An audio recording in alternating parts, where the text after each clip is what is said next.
Why is it called a building if it is already built? If you heard that, you might think that is a stupid question.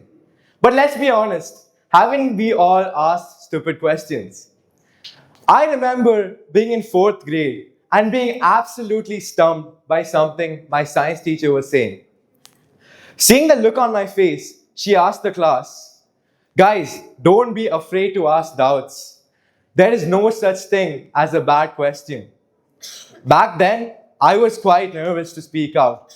But gathering all the courage, I asked my question. And she finally replied, "What a terrible question." Now, that didn't stop me. I continued to ask terrible questions. I don't quite remember what it was my question was, but I can recall what it was that we were learning. Now, um, let's see. So, this is a bacteria. We were learning about bacteria. Well, maybe if you look through a microscope, you'll see it clearly. How does a bacteria call another bacteria? Using a cell phone. I know, guys, I'm funny. Now, if you did not laugh at the joke, you would live in the 1800s.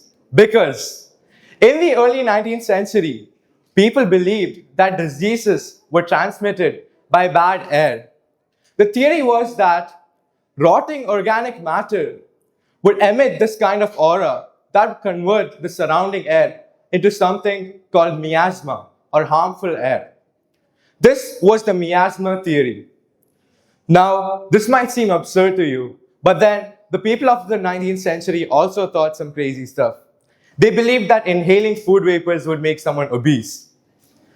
It wasn't until much later, in the year 1861, where a man by the name of Louis Pasteur asked a simple question.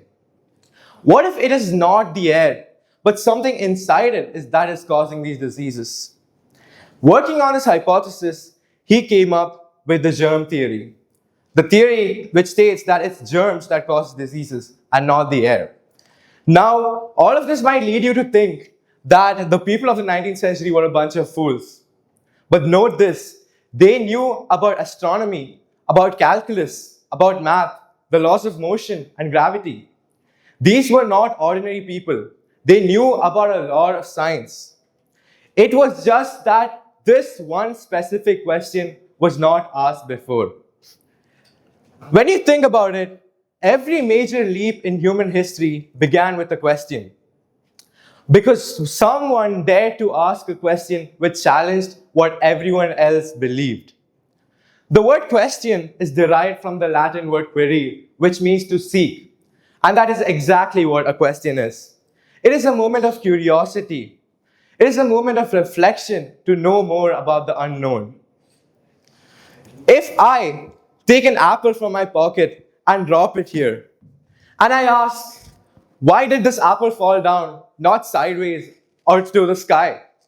You'll probably think, what is this stupid jobless guy doing here?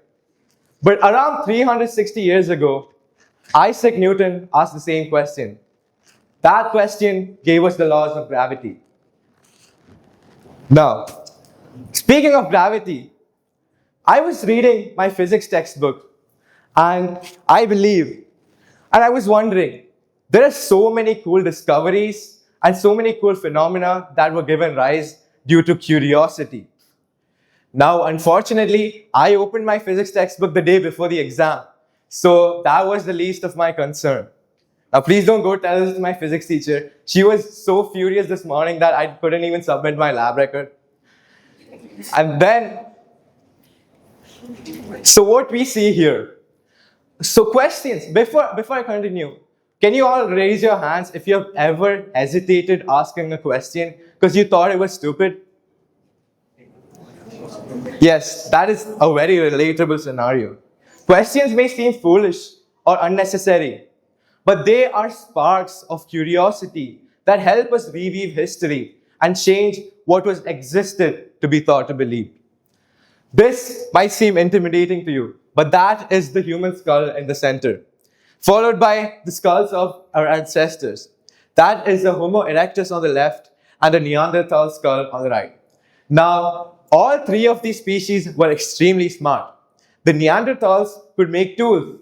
They could build, they could make fire, they could hunt for the prey, and also they could form social groups too. But we humans were different. We did things that made no sense, while the other animals stuck closely together in the areas where they originated from without exploring much. Humans went across obstacles not knowing what lay ahead. Humans crossed rivers not knowing what lay on the other side. This curiosity pushed us across boundaries. We pushed us across all the problems we faced. And this is the geographic distribution of the great ape species. You can see the gorillas, chimpanzees in the center of Africa, and this is where humans have reached. We used this curiosity to conquer the highest mountains.